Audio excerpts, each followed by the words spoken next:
Hati-hati, jangan terjebak. Kita harus membedakan mana hal-hal yang butuh negosiasi, mana hal yang butuh sikap. Karena Amerika dan Australia punya kepentingan hajat yang besar terhadap merdekanya Papua. La ilaha illallah, la ilaha illallah, la ilaha illallah, Muhammadur Rasulullah. Ya Allah, ya salam, lindungi Republik Indonesia dari bencana alam, dari perang saudara.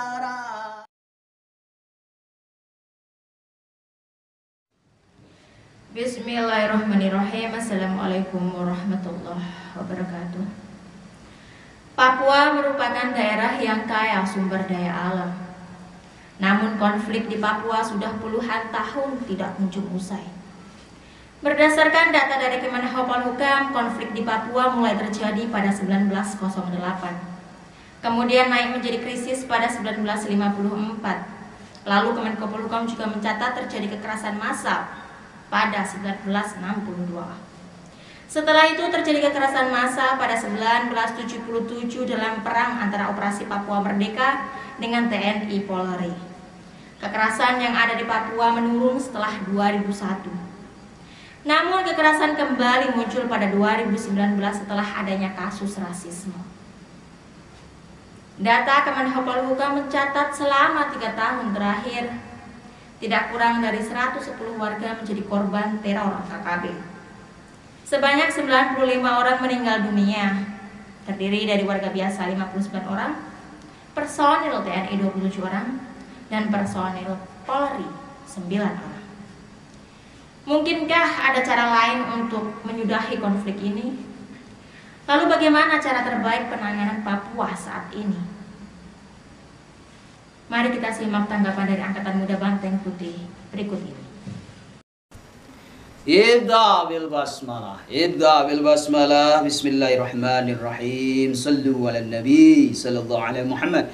Bismillah, Allahumma salli wa sallim ala sayyidina Muhammad wa ala Muhammad. Walhamdulillah, Pancasila bil Indonesia. Salimna ya Allah qabul hajatina. Ibda bil basmalah, sallu ala nabi sallim ya Allah, Pancasila bil Indonesia. La haula wala quwwata illa billah. Hasbunallah wa ni'mal wakil. Ni'mal maula wa ni'mal nasir. Subhanallah walhamdulillah wa la ilaha illallah. Akbar. Bismillah. Membahas tentang Papua tidak serta-merta kita melupakan sejarah yang telah ada tentu. Kepentingan-kepentingan yang sudah termaktub di beberapa tulisan sejarah, silakan dibaca, silakan dicari referensinya. Pada prinsipnya pergolakan di Papua itu tidak begitu saja terjadi, tetapi memang ada sebab dan akibatnya tentu. Angkatan Muda Banteng Putih hanya bisa menyarankan, tidak lebih, karena memang yang paham betul adalah penyelenggara negara, dalam hal ini Menhan dan Menpolhukam tentunya. Jadi pemberontakan di Papua illa qalila minkum wa antum mu'ridun, hanya sebagian kecil saja yang melakukan pemberontakan di Papua tersebut. Catat itu. Dan perlu digarisbawahi. Secara de facto de jure seperti itu adanya. Al-Kasus, contoh. Persenjataan yang dimiliki oleh organisasi Papua Merdeka ataupun teroris Papua Merdeka ataupun teroris Papua itu didapat dari Indonesia, yang mana penjualnya oknum-oknum aparat keamanan negeri ini. Satu sisi kita sayangkan, tapi di sisi lain itu menunjukkan OPM ataupun teroris di Papua belum mendapat dukungan secara sah dari luar negeri. Oleh karenanya dalam hal ini kami pertegas kepada NKRI, wabil khusus Bapak Presiden Joko Widodo yang kami hormati, tegas, no perundingan, no discussion.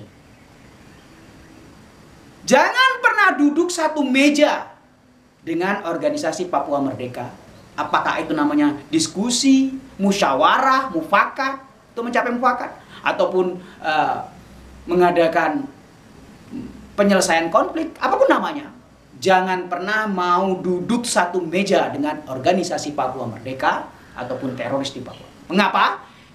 Inilah cikal bakal terjadinya disintegrasi bangsa. Kalau ini sampai terjadi secara tidak langsung, Amerika dan Australia yang punya kepentingan akan membackup habis organisasi Papua Merdeka untuk mengadakan merdeka pada dirinya. Hati-hati untuk penyelenggara negara di bawah kepemimpinan Bapak Haji Joko Widodo sebagai seorang presiden. Hati-hati, jangan terjebak. Kita harus membedakan mana hal-hal yang butuh negosiasi, mana hal yang butuh sikap.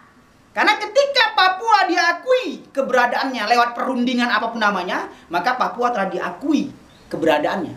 Artinya organisasi Papua Merdeka telah diakui keberadaannya, sehingga membuka pintu gerbang Indonesia Barat akan memisahkan diri. Indonesia Tengah sendiri, Indonesia Timur memisahkan diri juga.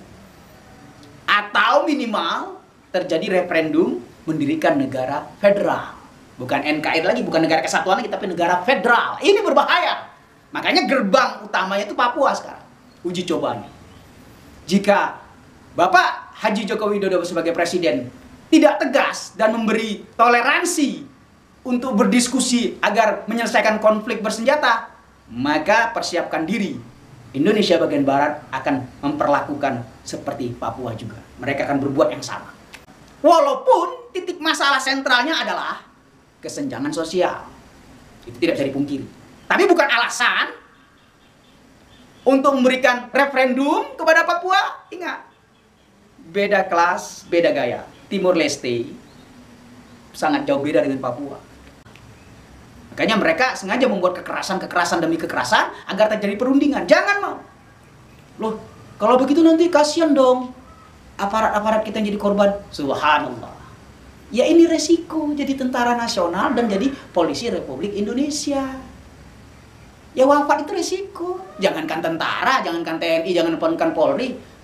Ojol saja bisa meninggal. Penggali sumur saja bisa meninggal. Tukang masak saja bisa meninggal. Semuanya bakal meninggal dunia pada prinsipnya. Memang inilah ujian berat sebagai tentara. Ketika terjadi pemberontakan di suatu daerah, maka tentara hanya memilih membunuh atau dibunuh. Jadi kita prihatin tentunya dengan keluarga-keluarga tentara yang kehilangan suaminya. Tapi ini resiko dari pekerjaan. Risiko dari tugas negara. Jadi ini bukan masalah kita mengorbankan TNI atau Polri. Ini memang sudah tupoksi beliau-beliau untuk menjaga kedaulatan Republik Indonesia. Bukan sekedar hasil bumi, emas, itu udah pastilah. Tapi ini masalah disintegrasi bangsa. Kesatuan bangsa itu akan robek dan terkoyak-koyak ketika lepas Papua. Karena Amerika dan Australia punya kepentingan hajat yang besar terhadap merdekanya Papua. Makanya mereka sudah ada perjanjian di bawah tanah. Aha. Jadi di Amerika dan Australia, wait and see. Kapan perundingan terjadi? Ini dari dulu ini. Dari zaman Pak Harto, dari zaman Bung Karno, Pak Harto sampai sekarang. Amerika, wait and see. Kapan terjadi perundingan Papua Merdeka dengan Republik Indonesia? Oleh karena itu, bertindak tegas. No discuss, no perundingan dalam bentuk apapun. Terus kirimkan tentara Polri ke Papua. Sampai masalahnya selesai. Kalaupun tidak selesai, diselesaikan. Terus, jangan.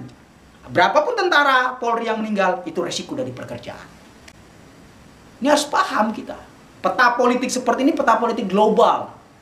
Papua Merdeka akan terjadi pangkalan militer Amerika. Kalau sudah pangkalan militer Amerika ada di Papua, selesai sudah Indonesia. Terjadi Perang Dunia Ketiga, siap-siap Indonesia jadi budak. Harus kita akui. Memang semangat TNI Polri luar biasa. Tapi alutsista kita di bawah rata-rata. Mental kita memang luar biasa. Tapi alutsista kita di bawah rata-rata. Jadi untuk Perang Dunia Ketiga kita pasti kalah habis-habisan. Perlu digarisbawahi. Yang bisa membuat dunia ini bertumpah darah ataupun perdamaian hanya ada dua negara, Cina dan Amerika.